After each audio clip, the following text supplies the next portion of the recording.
I found the careers with the highest IQ. That's right, somebody did a study on the average IQ of common professions. So today we're gonna be figuring out which professions are big brain and which ones are easy. That's right, some egos are about to get crushed. Now, not only is this interesting, but it can also be a pretty good tool for you to pick your own profession, because it's probably a good idea to go for a profession that's within your IQ bracket. That way you'll be in the sweet zone where you're not too bored, but you're also not too stressed out either.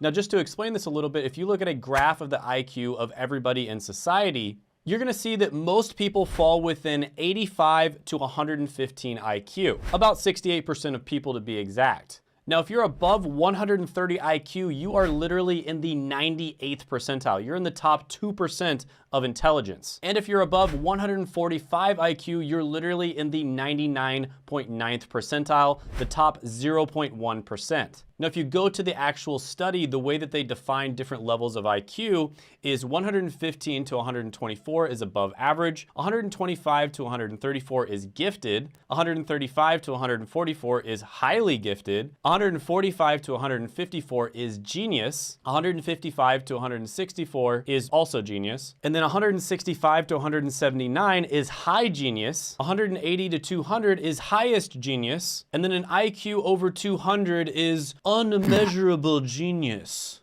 AKA Shane Hummus subscribers. Yep. Yes, we are. Wow! Now, with all joking aside, let's get into this list. So, some common careers that are within the IQ range of 90 to 100 are going to be laborers, gardeners, miners, factory packers, and sorters. So these are basically tasks that are incredibly simple, but sometimes they take a lot of patience. And in many cases, these are extremely repetitive tasks. So gardening is actually a lot of fun, but it is repetitive and it takes a ton of patience. And it doesn't take much in the way of intelligence to do these types of jobs. So a laborer, for instance, they might tell you to go and dig a hole. You know, it's a very repetitive task, it's pretty labor intensive, but it doesn't take high levels of intelligence. So around the IQ level of 100, you have warehousemen, carpenters, cooks, bakers, small farmers, truck and van drivers. So a lot of these tasks are relatively physical as well, and they also take a little bit more critical thinking, right? So it definitely takes skill to be a cook, even like a lower level type cook. And you might not want somebody with a very low IQ or somebody who doesn't have good critical thinking skills driving a farm tractor or a truck. But these are a lot of careers that still do take a good amount of patience, and a lot of them are relatively physical as well.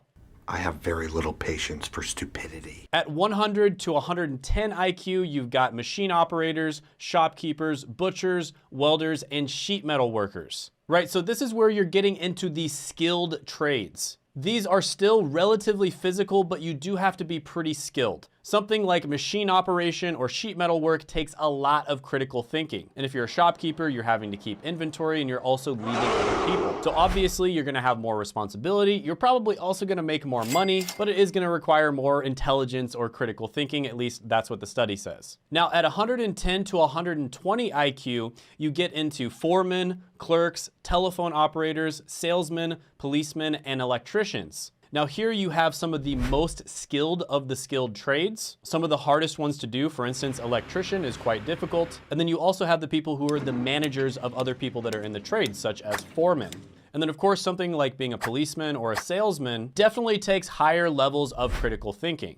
Right? If you're trying to convince somebody to buy a product, or if you are trying to catch a criminal after they committed a crime, that is going to take higher levels of executive function. Now from 120 to 130, you've got some careers like school teachers, pharmacists, accountants, nurses, stenographers, and managers. So now we're getting into more of the white collar work. Most of the other professions were sort of blue collar type jobs, and white collar typically means that there's less physical labor. And for pharmacists, as an example, I'm a pharmacist myself, you probably want the pharmacist who is in some cases prescribing, diagnosing, or at the very least dispensing medications for yourself or your family members to be relatively smart, right? You want them to have really good reasoning skills. You probably want them to be relatively detailed and have a good memory, and you just want them to be pretty sharp in general. Now, same thing for accountants. Not only do they need to be really smart when it comes to the numbers, but they also need to know how to interpret the law, right? And that's actually probably the more important part out of the two. And then of course you have managers. Typically, managers are going to be smarter than the people that they're managing, although there are many exceptions to that, as we all know. At the 130 plus IQ level, you've got physicians, surgeons, lawyers, engineers, top civil servants, professors, and research scientists. So these are all major white-collar positions, and in many cases, by definition, you have to be a leader and a manager in these positions. So for instance, if you're a doctor, you are going to be leading and managing a bunch of other people around you, whether it's the nurses or the technicians that you work with.